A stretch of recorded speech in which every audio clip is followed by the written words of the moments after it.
तो आज हम पढ़ेंगे टेंस। टेंस को हिंदी में बोलते हैं काल। आपने पढ़ा होगा हिंदी में। तो आज मैं इसके बारे में आपको बताऊंगा, इसके सेंटेंस कैसे बनाएंगे उसके बारे में भी बताऊंगा। तो देखो, पहले तो काल क्या होता है, टेंस की डेफिनेशन क्या होती है।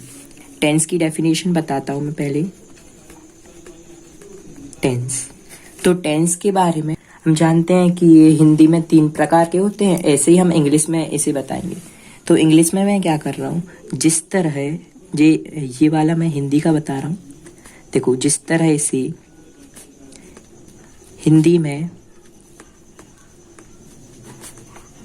3 प्रकार के काल होते हैं, 3 प्रकार के काल होते हैं, उसी प्रकार हम इंग्लिश में पढ़ेंगे ना। तो देखो, जैसे मुझे पढ़ना है इंग्लिश के लिए और मैंने ये डेफिनेशन बताई हिंदी में, तो जिस तरह से हिंदी में 3 प्रकार के काल होते हैं, उसी प्रकार से सेम उसी फॉर्म में, उसी प्रकार से अंग्रेजी में भी 3 प्रकार के काल होते हैं, जिन्हें इंग्लिश में टेंस बोलते हैं। तो काल या टेंस होते हैं। अब हम इसकी टाइप्स पढ़ेंगे, ये कितने टाइप्स के होते हैं। तो यहाँ पे लिख रहा हूँ काइंड ऑफ टेंस। टेंस के प्रकार या टेंस के भेद बोलते हैं जिसे हिंदी में। तो वो क्या होते हैं, देखो, फर्स्ट नंबर तो होता है प्रेजेंट टेंस। देखो, प्रेजेंट टेंस, इसे हिंदी में बोलते हैं हम वर्तमान काल। क्या बोलते हैं इसे, वर्तमान काल। सेकंड है, सेकंड वाला है हमारे पास, इसे बोलते हैं पास्ट टेंस। पास्ट टेंस, इसे हम बोलते हैं भूतकाल। और लास्ट है थर्ड है हमारे पास फ्यूचर टेंस। तो यहाँ पे लिख दिया मैंने फ्यूचर टेंस, इसे बोलते हैं अंग्रेजी में फ्यूचर टेंस और हिंदी में भविष्य काल। तो ये तीनों हमारे पास काल हो गए। अब प्रेजेंट टेंस है, उसके अंदर बताता हूँ मैं उसके काइंड। तो यहाँ पे लिख रहा हूँ, ये फर्स्ट वाला पढ़ रहा हूँ, काइंड ऑफ प्रेजेंट टेंस। तो काइंड ऑफ प्रेजेंट टेंस क्या होते हैं, देखो इसमें क्या होगा, जैसे हम पढ़ेंगे प्रेजेंट टेंस, तो प्रेजेंट टेंस में भी 4 प्रकार होते हैं। तो 4 प्रकार मैं यहाँ पे बता रहा हूँ। फर्स्ट नंबर होता है हमारे पास, अगर हम पढ़ेंगे प्रेजेंट टेंस, तो इसमें फर्स्ट नंबर होगा ना, होगा इंडेफिनिट टेंस। मतलब ये हो जाएगा प्रेजेंट इंडेफिनिट टेंस, जब हम ये इंडेफिनिट पढ़ेंगे।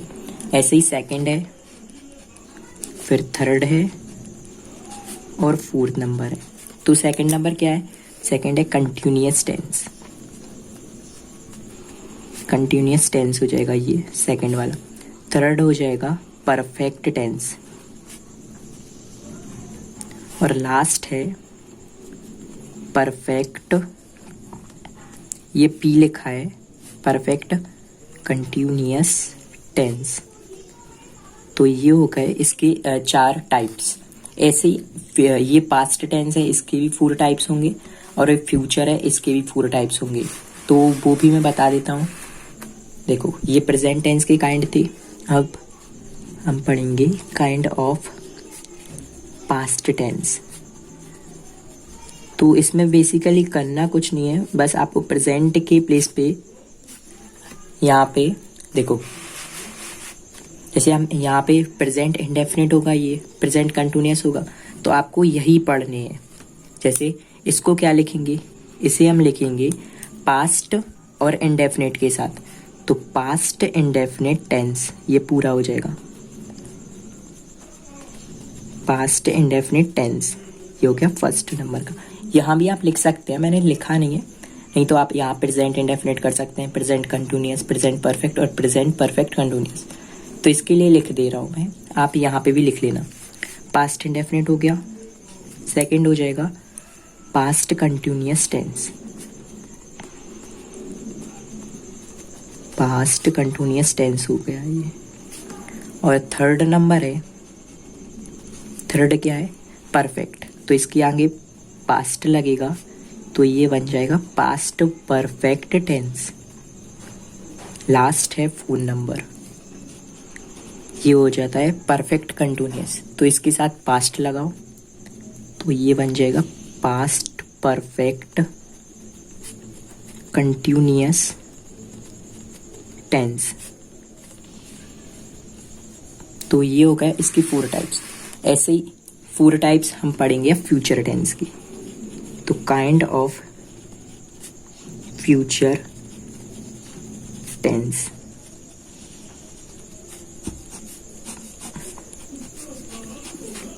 तो इसमें भी ये सारे आ जाएंगे 1 2 3 4।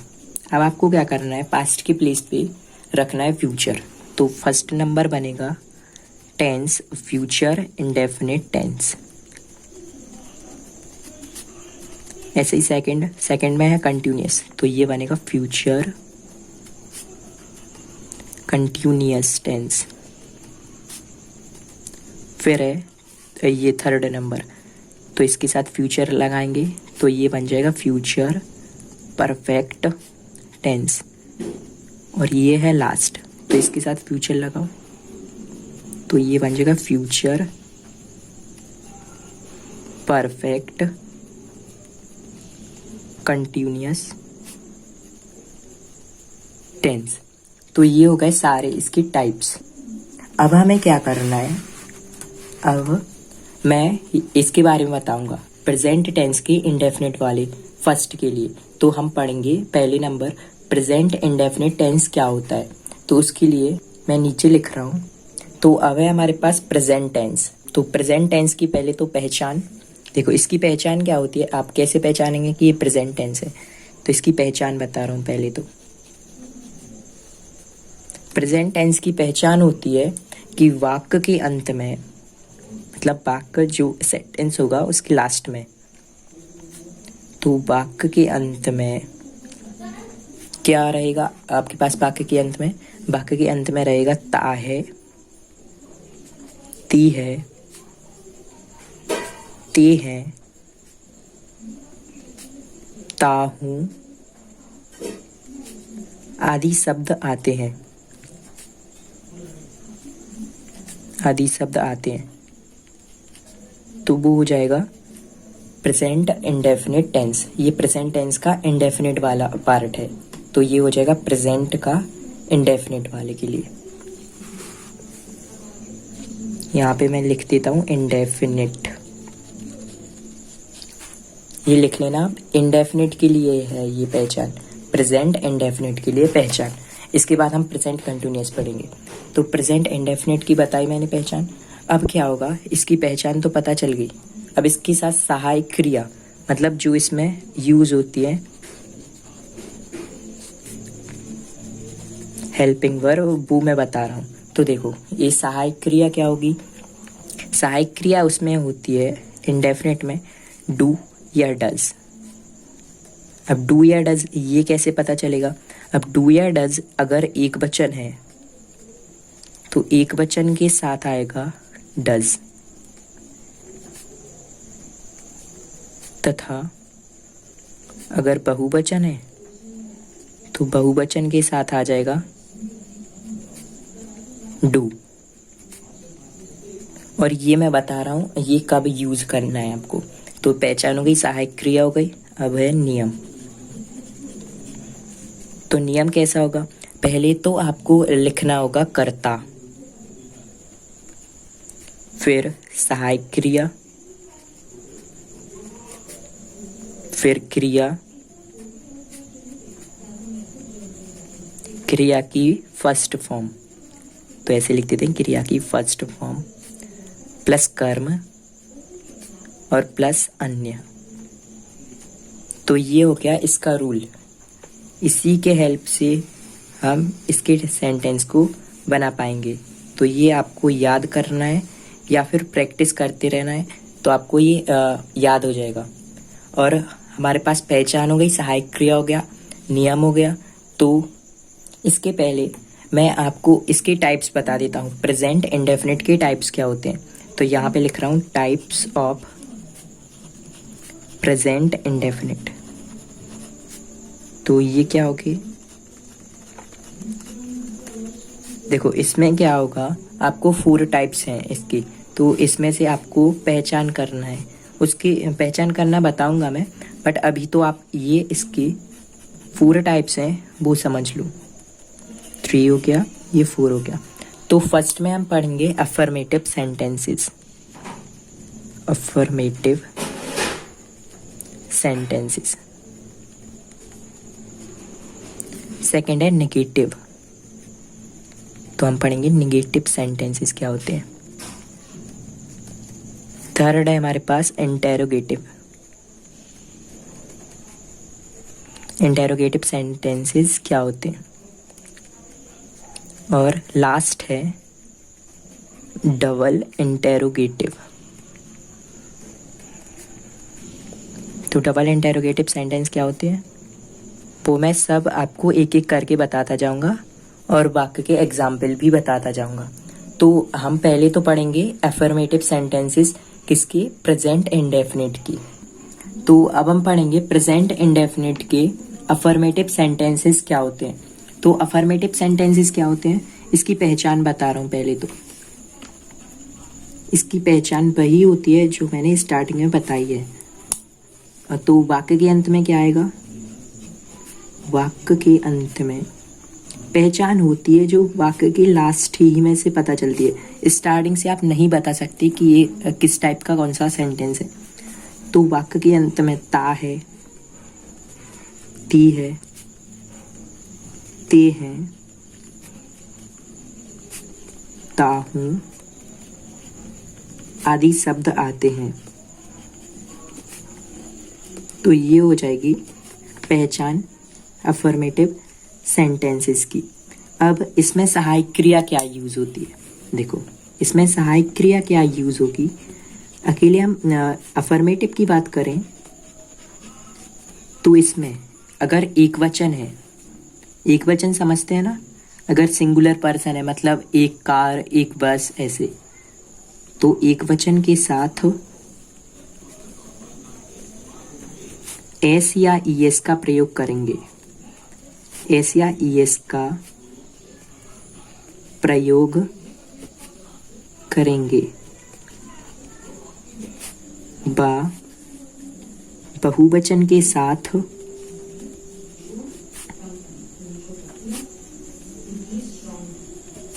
एस या ईएस का प्रयोग नहीं करेंगे। तो इसकी सिंपल सी मीनिंग है, अगर आपको वाक्य अफर्मेटिव दिख रहा है तो उसमें क्या करना है आपको, अगर एक वचन है, सिंगुलर पर्सन है, तो आप एस या ईएस का प्रयोग करेंगे। अगर बहुवचन है तो एस या ईएस का प्रयोग नहीं करेंगे। तो इसकी एग्जाम्पल से और क्लियर होगा, बट एग्जाम्पल से पहले इसका नियम बता देता हूं मैं, रूल। इससे क्या कैसे वाक्य बनेंगे। तो पहले आएगा हमारे पास कर्ता, फिर आएगी सहायक क्रिया। अब सहायक क्रिया आपको पता चल गई ना। इसमें अफर्मेटिव सेंटेंसेस में अगर एक वचन है उसके साथ एस या ईएस आएगा और बहुवचन के साथ एस या ईएस नहीं आएगा। तो इसमें सहायक क्रिया अगर फर्स्ट ये सिंगुलर पर्सन है तभी लगेगी, नहीं तो बहुवचन के साथ कुछ नहीं आएगा। तो कर्ता प्लस सहायक क्रिया प्लस क्रिया की फर्स्ट फॉर्म, इसे ऐसे लिख देता हूँ, क्रिया की फर्स्ट फॉर्म का यूज करेंगे। जैसे फर्स्ट फॉर्म जानते हैं ना, जैसे सिंह है, जैसे यहाँ पे साइड में बताता हूँ, जैसे मेरे पास सिंह है तो सिंह हो गई। सिंह माने क्या होता है, सिंह का मतलब होता है गाना, गाना गाना। तो इसकी सिंह, सेंग, संग, तो ये हो गई फर्स्ट फॉर्म। इसे बोलेंगे सेकंड फॉर्म, इसे बोलेंगे थर्ड फॉर्म, और आईएनजी फॉर्म बोलेंगे सिंग इंग।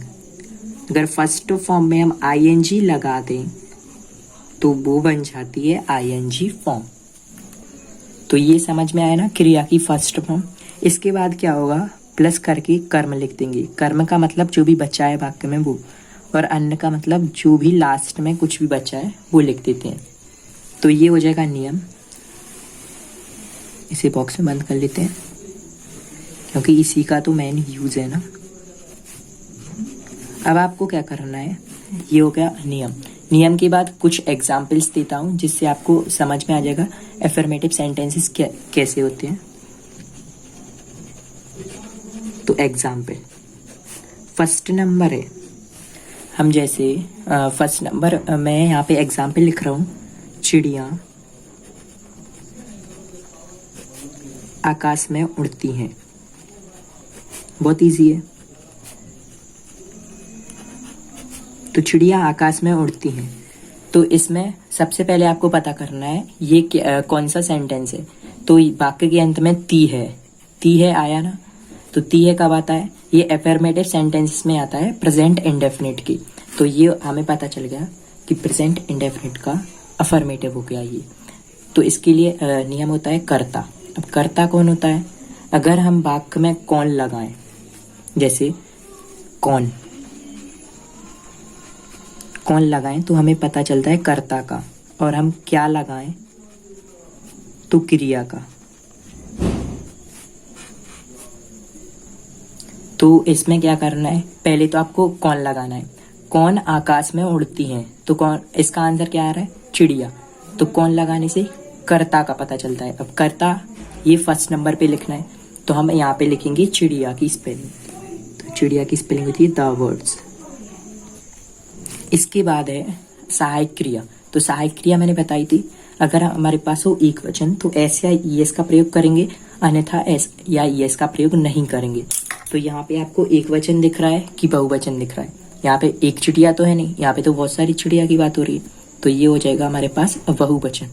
तो इसमें एस या ईएस नहीं आएगा, डायरेक्टली हम यूज करेंगे क्रिया की फर्स्ट फॉर्म का। तो उड़ना, देखो क्या लगाने से क्रिया का पता चलता है। तो क्या चिड़िया क्या आकाश में है चिड़िया, तो ए ऐसे बनेगा, चिड़िया आकाश में क्या करती हैं, तो उड़ती हैं। उड़ती मतलब क्या से हमें पता चल रहा है क्रिया का। तो यहाँ पे दी वर्ड्स क्रिया क्या होती है, उड़ना की स्पेलिंग फ्लाई। तो द बर्ड्स फ्लाई, और कहाँ पे उड़ रही हैं, आकाश में, तो इन दी स्काई। तो ये आया ना समझ में। ऐसे ही और एग्जाम्पल लेता हूं मैं, जैसे राम स्कूल जाता है। तो ये कैसे बनेगा, अब राम है, राम फर्स्ट पर्सन है ना, तो पहले करता है राम, तो ये हो जाएगा राम। फिर सहायक क्रिया। तो सहायक क्रिया आपको पता है, पहले तो चेक करना होता है कि ये सिंगुलर है कि प्लूरल है, एक वचन है या बहुवचन। तो राम एक ही है, मतलब एक वचन, तो एक वचन के साथ एस या ईएस का प्रयोग करेंगे।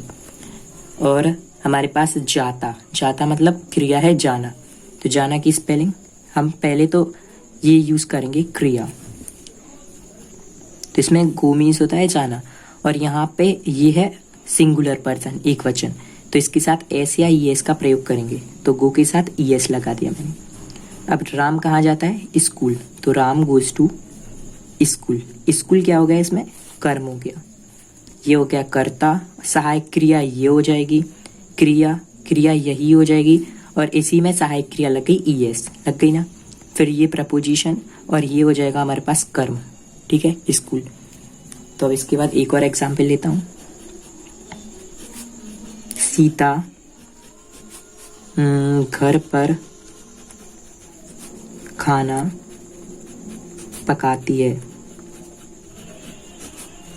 तो ये कैसे बनेगा, देखो सबसे पहले तो सीता की स्पेलिंग सीता, फिर आ जाएगा सहायक क्रिया। उसके लिए हमें पता करना है क्रिया, क्योंकि क्रिया में ही तो हम ऐसे या ये प्रयोग करेंगे ना। तो इसमें पकाना, क्या लगाएंगे तो क्रिया का पता चलेगा। सीता घर पर क्या करती है, मतलब खाना पकाती है, तो खाना पकाना ये हो गया हमारे पास क्रिया, हो गई ना। तो पकाना की स्पेलिंग कुक, तो सीता कुक। अब सीता एक वचन है या बहुवचन, एक वचन है ना, तो सीता कुक्स और खाना की स्पेलिंग था फूड, और घर पर एट होम। तो ये हो गया, तो ये हो गया एफर्मेटिव सेंटेंसेस। इसके बाद हम पढ़ेंगे नेगेटिव सेंटेंसेस क्या होते हैं। तो यहाँ पे लिख रहा हूँ नेगेटिव।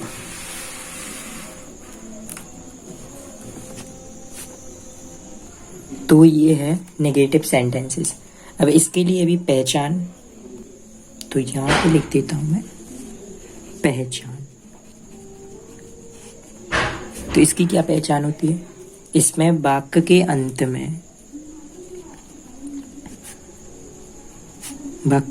में ता है, ती है, ती है, ताहूं के साथ नहीं शब्द प्रयोग होता है। तो ये हो जाएगा हमारे पास नेगेटिव सेंटेंसेस। अब हम पढ़ेंगे इसके लिए सहायक क्रिया। हमने पढ़ा ना इसके लिए पहचान, अब पढ़ेंगे सहायक क्रिया। जैसे आपने अफर्मेटिव में पढ़ा था, सेम वैसा ही करना है। तो इसकी सहायक क्रिया क्या होगी, देखो इसमें क्या होगा, सहायक क्रिया रहेगी डू या डज, डू या डज। और इसका प्रयोग, तो डू का प्रयोग बहुवचन के साथ,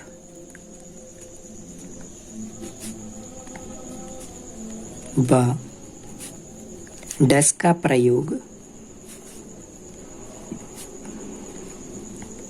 एक वचन के साथ करेंगे।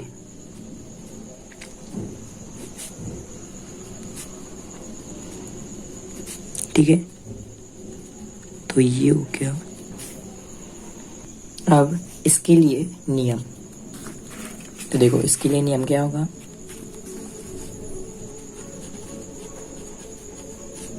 नियम होगा सबसे पहले आपको कर्ता लिखना है। कर्ता क्या होता है, उसके बाद लिखना है सहायक क्रिया। तो सहायक क्रिया हो गई। फिर सहायक क्रिया के बाद क्या आएगा, सहायक क्रिया हम पढ़ रहे हैं नेगेटिव, तो इसमें नहीं शब्द आएगा ना, तो प्लस नॉट। नॉट के बाद क्या आ जाएगा, क्रिया की फर्स्ट फॉर्म। तो क्रिया की फर्स्ट फॉर्म हो गई ये। फिर आएगा कर्म प्लस अन्य, ये तो पता ही है ना। तो ये हो गया नियम।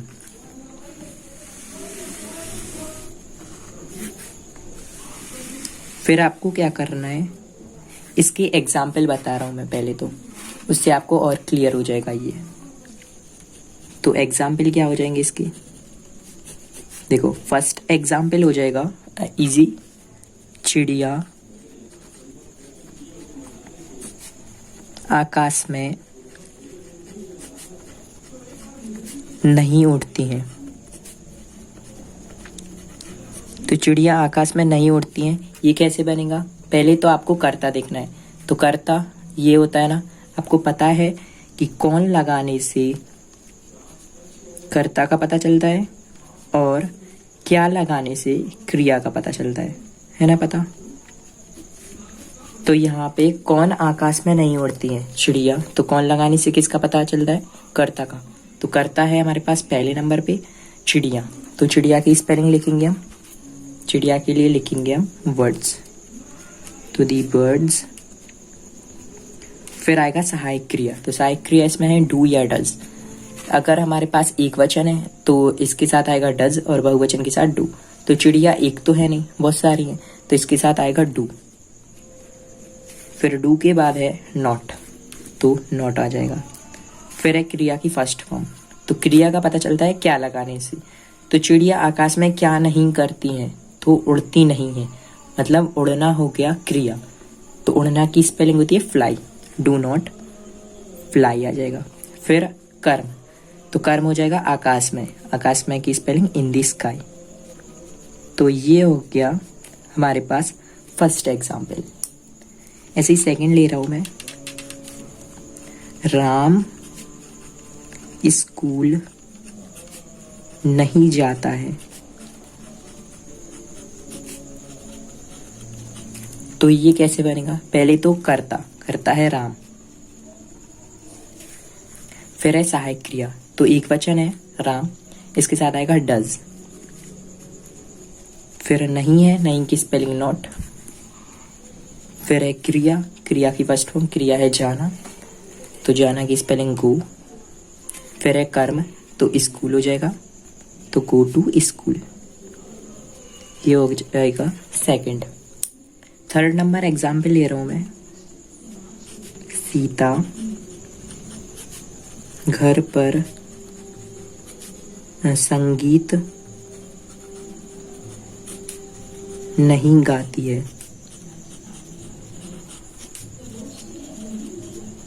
तो ये कैसे बनेगा? पहले तो आपको लिखना है सीता, करता, तो सीता हो जाएगा सीता, फिर सहायक क्रिया, सहायक क्रिया क्या है इसमें? सहायक क्रिया है डू या डज, एक वचन है तो एक वचन के साथ डज, फिर क्या आ जाएगा? नॉट, तो ये नॉट, फिर क्रिया की फर्स्ट फॉर्म, तो क्रिया क्या है? क्रिया है इसमें, क्रिया का पता चलता है क्या लगाने से, तो सीता घर पर क्या नहीं करती है? तो ये संगीत नहीं गाती है, तो संगीत नहीं गाती है मतलब क्रिया हो जाएगा गाना, गाती है, जिसमें पीछे है, तो ये हो जाएगा गाना, गाना है हमारे पास है सिंग, पढ़ा होगा आपने, सीता डज नॉट सिंग।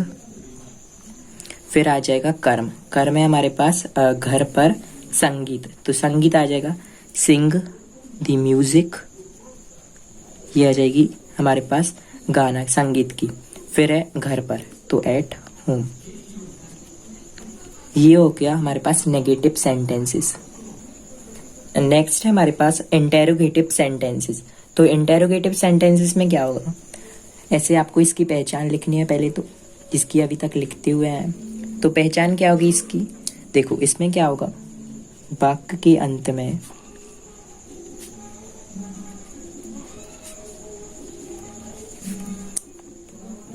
ता है, ती है, ती है, ता हूं इत्यादि शब्द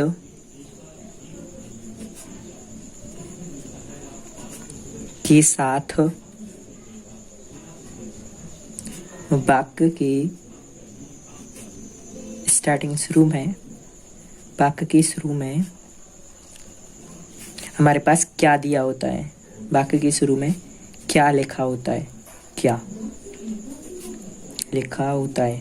तो ये हो जाएंगे हमारे पास इंटेरोगेटिव सेंटेंसेस। इसे हम ऐसा भी बोल सकते हैं कि सिंगल इंटेरोगेटिव सेंटेंस है।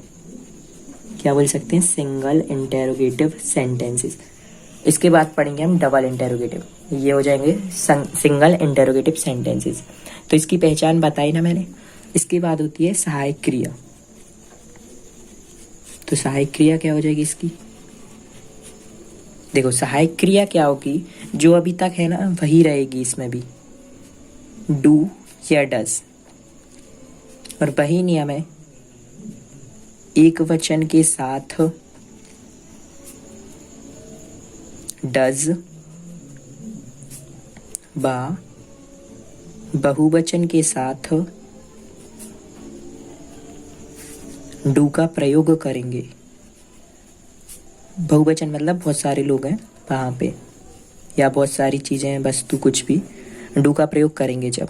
और अगर एक ही है, जैसे एक चेयर, एक आदमी, एक पर्सन, कोई भी, तो हम करेंगे डज का प्रयोग। तो इसमें ये पढ़ा ना हमने। अब इसका नियम क्या होता है? देखो इसका नियम थोड़ा सा डिफरेंट होता है। इसमें आता है पहले तो सहायक क्रिया। तो सहायक क्रिया की स्पेलिंग इसमें पहले लिखनी होती है। फिर आता है इसके बाद कर्ता।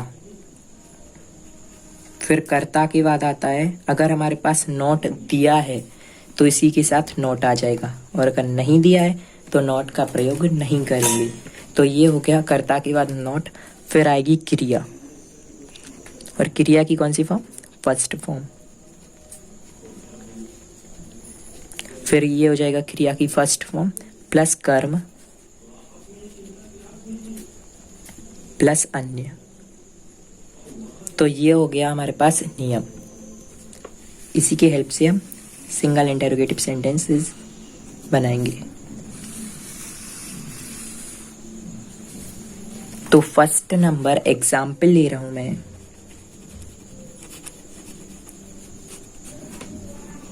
देखो फर्स्ट नंबर ले रहा हूं, क्या वह खाना खाता है। और पीछे आएगा क्वेश्चन मार्क। तो क्वेश्चन मार्क भी इसमें लगाना जरूरी है, तो इसमें लिख लो प्लस क्वेश्चन मार्क। ठीक है, तो क्या की स्पेलिंग क्या लगेगी इसमें। देखो इसमें सहायक क्रिया होती है, वही होती है क्या की स्पेलिंग। तो सहायक क्रिया क्या है हमारे पास, डू या डज। ये एक वचन है वह कि बहुवचन है। वह तो एक वचन है ना, तो इसके साथ आएगा डज। तो क्या की स्पेलिंग आएगी डज।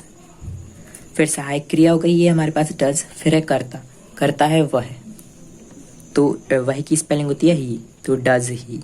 फिर हमारे पास है क्रिया की फर्स्ट फॉर्म। तो क्रिया क्या है इसमें, खाना खाता है। तो क्या करता है, क्या लगाने से किसका बोध होता है, क्रिया का। तो क्या करता है वह खाना खाता है। तो खाना खाना ये हो जाएगा हमारे पास क्रिया। तो खाना की स्पेलिंग होती है हमारे पास ईट, और फर्स्ट फॉर्म होती है ईट की ईट। तो does he eat the food, खाना की फूड। और क्वेश्चन मार्क जैसा पीछे यहाँ पे लिखा है वैसे ही। तो अब मैं ले रहा हूँ सेकंड एग्जाम्पल। सेकंड एग्जाम्पल ले रहा हूँ, क्या शिकारी जंगल में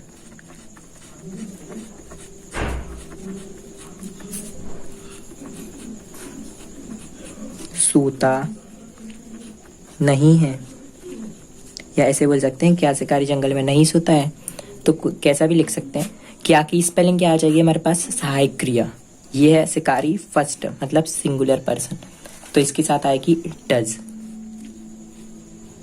फिर शिकारी की हंटर होती है स्पेलिंग, नहीं पता तो यहाँ पे लिख देता हूँ हंटर। हंटर मीन्स होता है शिकारी। तो डज हंटर। और फिर है हमारे पास करता हो गया ये हंटर। फिर है नॉट, अगर नॉट दिया है, नहीं दिया है तो इसकी स्पेलिंग नॉट, तो इसके बाद आएगा नॉट। तो डज हंटर नॉट। उसके बाद है हमारे पास क्रिया की फर्स्ट फॉर्म। तो क्रिया क्या है, क्रिया का पता चलता है क्या लगाने से। तो क्या शिकारी जंगल में नहीं करता है, मतलब सोता नहीं है। तो सोना हो गया इसमें क्रिया। सोना की स्पेलिंग स्लीप। फिर जंगल में, तो इन दी फॉरेस्ट, ये हो गया कर। तो आया ना आपके लिए समझ में, इसमें ठीक करना, ये क्वेश्चन मार्क है। और एक और बता देता हूँ लास्ट, क्या माता जी मंदिर नहीं जाती हैं। देखो कितना अच्छा वाक्य है ये। तो क्या माता जी मंदिर नहीं जाती हैं, क्या की स्पेलिंग आएगी, सहायक क्रिया। माता जी है सिंगुलर पर्सन, तो डज। फिर आ जाएगा क्रिया करता, तो करता है माता जी की दी मदर। फिर है अगर नॉट है तो नॉट आ जाएगा, तो नहीं है ना तो नॉट आ जाएगा। फिर उसके बाद है क्रिया की फर्स्ट फॉर्म। तो क्रिया क्या है, क्या माता जी नहीं करती हैं, तो मंदिर नहीं जाती हैं, मतलब जाना हो गया हमारे पास क्रिया। तो इसकी स्पेलिंग होती है गो, गो मीन्स जाना, और फर्स्ट फॉर्म होती है गो। तो फिर क्या आ जाएगा गो, और फिर है मंदिर, तो ये हो जाएगा कर्म में, go to temple, question mark. तो ये हो गया थर्ड नंबर एग्जाम्पल। ये आया ना आपके लिए समझ में। अब है हमारे पास लास्ट डबल इंटेरोगेटिव सेंटेंसेस। तो डबल इंटेरोगेटिव सेंटेंसेस में हम पहले तो पढ़ेंगे इसकी पहचान। पहचान क्या होती है इसकी। तो पहचान में क्या होगा, आपको लिखना होगा वाक्य के अंत में वही जो सेम अभी तक करते हैं। वाक्य के अंत में ता है, ती है, ते हैं, ता हूं आदि शब्द आदि शब्द ऐसा लिखो, आदि शब्दों के साथ ही साथ साथ साथ वाक्य के शुरू में या वाक्य के प्रारंभ में भी लिख सकते हैं। वाक्य के शुरू में प्रश्नवाचक शब्द लिखा होगा। ये प्रश्नवाचक शब्द समझते हैं ना, बता रहा हूं मैं। प्रश्नवाचक शब्द लिखा होगा जिसकी अंग्रेजी हमें सर्वप्रथम बनानी है। तो वो तो मैं बता भी देता, फिर भी यहाँ पे लिख लो, ठीक है। अब इसके बाद क्या पढ़ेंगे, पहचान हो गई ना इसकी। तो आइए समझ में। देखो वाक्य के अंत में रहेगा ता है, ती है, ते है, ये सब सेम रहेगा। बाकी जो इसमें चेंज होगा ना, वो चेंज क्या होगा इसमें कि वाक्य की स्टार्टिंग में लिखा होगा कोई प्रश्नवाचक शब्द। तो प्रश्नवाचक शब्द क्या होते हैं, देखो यहाँ पे कुछ प्रश्नवाचक शब्द बता रहा हूं मैं। प्रश्नवाचक शब्द इसे ब्रैकेट में कर लो, इसका यूज नहीं है इसमें, वो तो आपकी नॉलेज के लिए बता रहा हूं।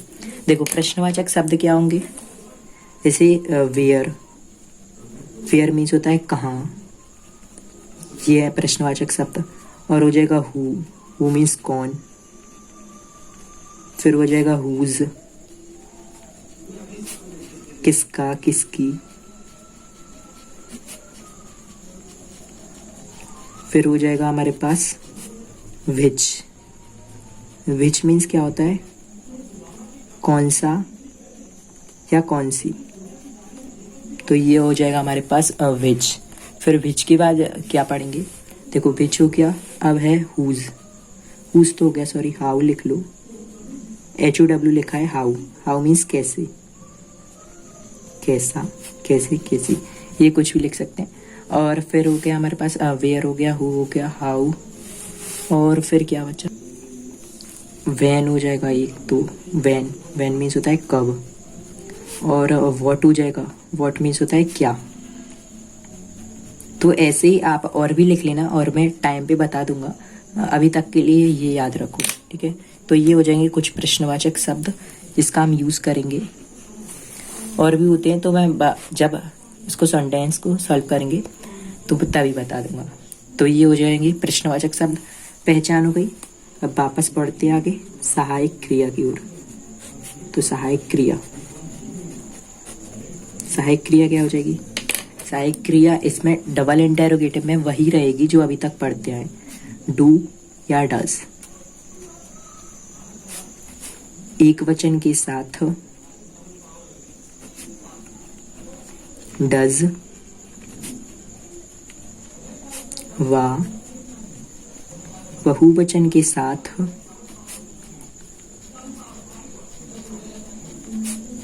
डू का प्रयोग करेंगे, डू का प्रयोग करेंगे, ठीक है ना।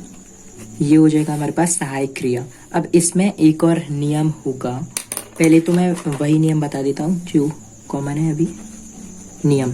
नियम इसमें क्या होगा, देखो इसमें सबसे पहले हमें अंग्रेजी बनानी है प्रश्नवाचक शब्द की, प्रश्नवाचक शब्द। फिर उसके बाद आएगी सहायक क्रिया, फिर सहायक क्रिया के बाद आएगा कर्ता, फिर कर्ता के बाद अगर नॉट होगा, मतलब वाक्य में नहीं शब्द का प्रयोग होगा तो नॉट लिखेंगे हम।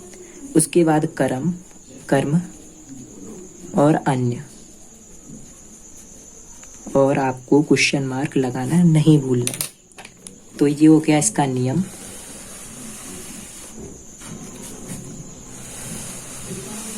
अब इसकी एग्जाम्पल्स, तो लिख रहा हूं मैं यहाँ पे एग्जाम्पल, फर्स्ट नंबर ले रहा हूँ एग्जाम्पल। ये हम जैसे वह स्कूल क्यों नहीं जाता है, क्यों, यहाँ पे क्यों लिख लेना, मैंने क्यों नहीं लिखा, क्यों नहीं जाता है। ऐसे धीरे धीरे याद आते जाएंगे तो आप लिखते जाना यहाँ पे क्यों नहीं जाता है और क्वेश्चन मार्क। तो देखो ये कैसे सॉल्व होगा।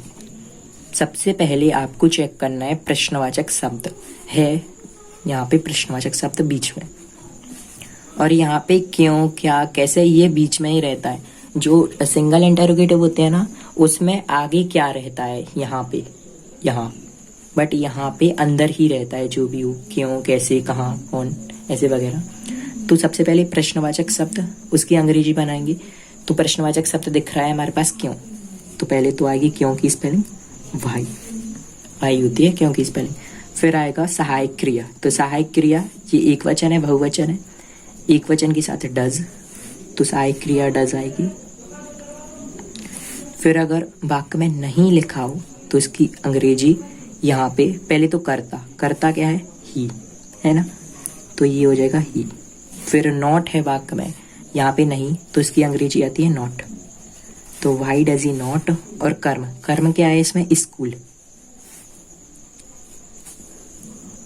इसमें थोड़ी मिस्टेक हो गई, इसमें प्लस क्रिया कर लेना, प्लस क्रिया प्लस कर्म प्लस अन्न, ठीक है। ये मैंने क्रिया नहीं लिखी यहाँ पे। तो क्रिया है हमारे पास जाना, जाता है, तो जाना क्रिया हो जाएगी, इसकी स्पेलिंग होती है गो, और क्रिया की फर्स्ट फॉर्म का यूज करना है इसमें, तो फर्स्ट फॉर्म होती है गो, जाना की गो।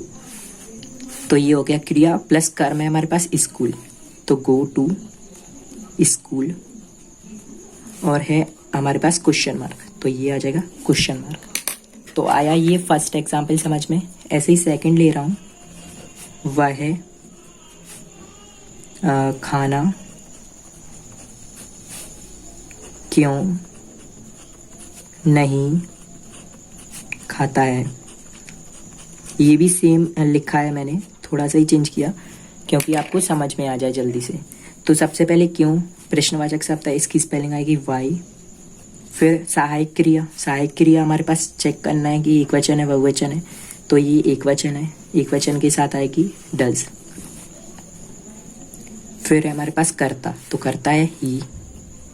वाक्य में अगर नहीं हो तो उसकी अंग्रेजी नॉट, प्लस क्रिया, क्रिया क्या हो जाएगी, क्रिया है खाना, मतलब इसकी फर्स्ट फॉर्म आएगी ईट।